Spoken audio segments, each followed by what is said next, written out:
Hello বন্ধুরা, আজকে আমরা এই মুহূর্তে একটি বিশেষ খবর নিয়ে এসেছি। এই মুহূর্তে আমরা দেখতে পাচ্ছি আমাদের যে সমস্ত ফেসবুক, হোয়াটসঅ্যাপ এবং ইনস্টাগ্রামগুলো রয়েছে সেগুলো আপাতত সাময়িকভাবে বন্ধ হয়ে গিয়েছে এবং হঠাৎ করে চলতে চলতে এগুলো লগ আউট হয়ে গিয়েছে। যখনই আমরা পুনরায় লগ ইন করছি, আমাদের সঠিক ইউজার আইডি এবং পাসওয়ার্ড থাকা সত্ত্বেও বারবার একই জিনিস দেখাচ্ছে, যে সমস্ত এরর দেখাচ্ছে। এর কারণ হয়তো মেটা যে বিজনেস ফেসবুকের সেটা তারা আপডেট করতে চলেছে। এই ঘটনা শুধুমাত্র ভারতবর্ষ নয়, আমেরিকা এবং পশ্চিম ইউরোপেও এই ধরনের ঘটনাগুলো ঘটছে। আমরা সংবাদ মাধ্যম থেকে জানতে পারলাম।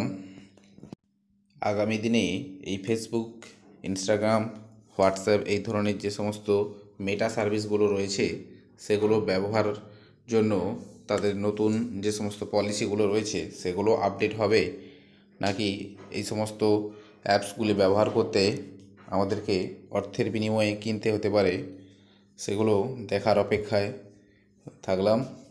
তোমাদের কমেন্ট জানিও, বা তোমাদের যদি অন্যান্য কিছু মতামত থাকে সেগুলো আমাদের কমেন্ট সেকশানে জানিও। এই ধরনের আরও ভিডিও পেতে আমাদের চ্যানেলের সঙ্গে থেকেও চ্যানেলটাকে লাইক করো, শেয়ার করো, সাবস্ক্রাইব করো। সবাইকে অনেক অনেক ধন্যবাদ।